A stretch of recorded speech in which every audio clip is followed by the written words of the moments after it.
Welcome to Madison City Channel's Know Your Candidates interviews, co-sponsored by the League of Women Voters of Dane County.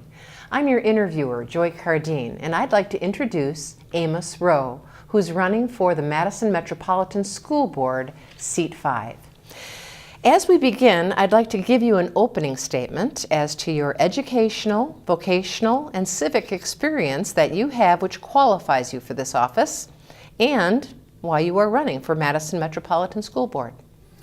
I decided to run 2 days before the papers were due. And I've been a teacher, a piano teacher, for children ages 7 through 18 for 35 years. And education's my life. And I've been very concerned about what's been happening with the MMSD. And I decided that this was kind of a perfect storm in terms of the issues and what's happening in our school district. And so I got the paper out and went door to door and got on the ballot, and I think I have a valuable perspective given that I am a teacher and I've taught all those ages for 12 years at a time, and I know how kids learn. And I don't believe that most people that are running the show right now actually understand how kids learn. The achievement gap between white students and students of color is a chronic problem that MMSD has struggled with for a long time.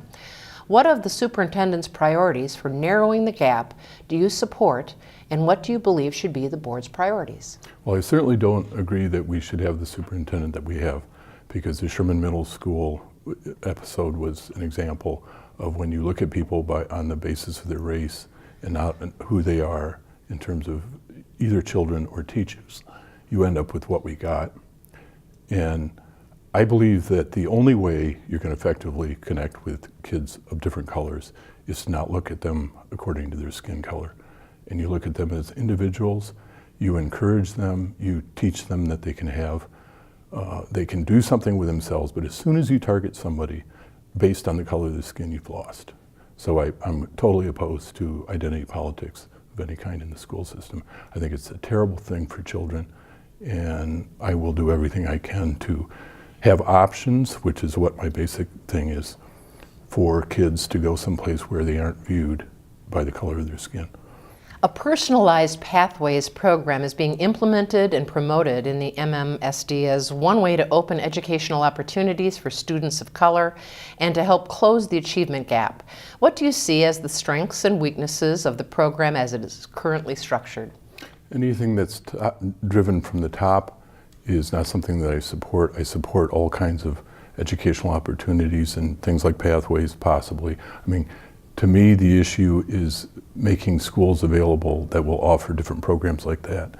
And parents will have the ability to decide whether that particular program meets what they would like to see happening with their child and how the child responds.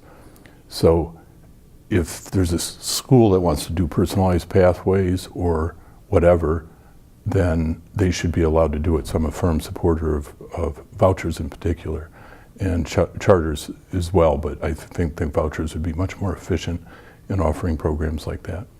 So a top-down driven program is pretty much a given for disaster, especially when you're talking about children that age. When you become, you come into high school, you really don't know what you want to do. And you could end up and the parents, it's a recipe for disaster if it's a top-down, one-size-fits-all kind of thing. I know the system will say that, well, this is an alternative, but it's really only A and B versus all kinds of other things. And children, what we need to do is to teach kids to want to learn and take their own path. And I applaud any efforts by MMSD to offer those options.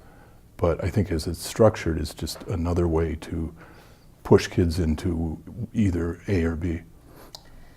Staff use of racial slurs has recently emerged as a significant personnel issue in the Madison schools.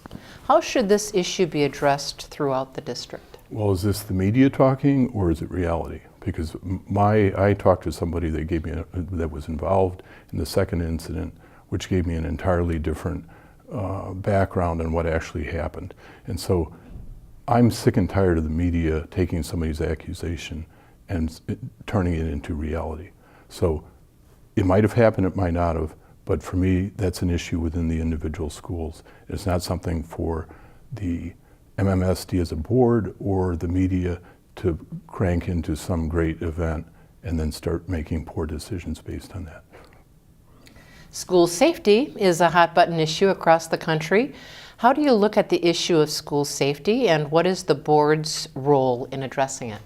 The board's role is to give that issue over to the principals of the schools, whether it be a voucher school, a private, well, it'd have to be a voucher, or a charter school, or a high school, or wherever it is. They're the people who are on the ground, who understand. I mean, that's the basic job of a principal, is to deal with discipline and safety issues. And it's not my job. I have plenty of ideas on, if I were a principal at school, what I would do. But it's the job of the principals to formulate those policies, and it's not the job of somebody outside of those schools that has no idea what's really going on, the people involved, and to do an effective way to de-escalate violence or discipline issues. I mean, that's what a principal does, and that's what we need to do. If we're hiring people to do certain functions, principals should be in charge of that. What do you identify as the biggest budget issues for the school district in 2019 and going forward, and how do you propose the board address them? I think that the board is, $450 million now, and they're pushing $20,000 per student. And I think that the board, for me, if I got on the board, one of the big issues is trying to achieve independence for teachers and schools. And teacher salaries are very important to me, that they are paid well and that they have independence. That's actually pretty much the foundation of what I believe. And then they can do their job as they want to. I don't agree that looking at a problem and then spending $3 million for security or something makes any sense. I don't believe that $100 million from the state legislature to handcuff people who know better about their own schools is a smart way to spend money. And I don't believe that spending money on all kinds of new buildings that aren't always necessary is important. I think that the school board needs to look at what people that they can't afford a place to live. They can't afford gloves, they can't afford bikes, and the taxes in this, and you can bet that everybody that's not homeless they're paying taxes on their rent. And I think the school board needs to take those people seriously. How do you envision keeping up with multiple constituencies, including students, parents, teachers, administrators, and the taxpayers who are not a part of these other groups, but to whom you must answer? Decentralize the schools. To have vouchers where parents have a vested interest in the schools. It works great. For the private schools in this city, it works great. I know from experience, my wife teaches at a Waldorf school, Madison Waldorf school. I know from deep experience how that dynamic works.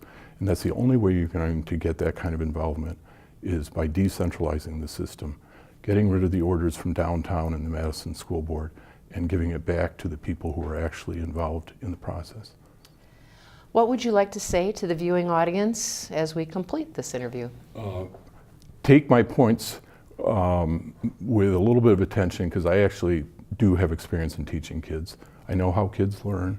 I know how a kid that supposedly is a failure, and my website, Amos Roe for schoolboard.org, will give you plenty of more things to chew on in terms of why I think the way I think, and I address a lot of those issues. But kids don't learn by having their heads cut open and open up and having knowledge put into their heads. The fundamental goal that we need on the school board is to establish a system where kids want to learn. And everything that's coming from the legislature and the boards and all the authorities and the experts is that a child is somebody who just needs information crammed in his head. Doesn't work. What you need is you want to take a kid, whatever their station in life, whatever the color of their skin, to want to desire to learn. Well, I'd like to thank Amos Roe for speaking with us, and the viewing audience for taking the time to know your candidates. As with every election, please vote. On behalf of Madison City Channel and the League of Women Voters of Dane County, I thank you for joining us.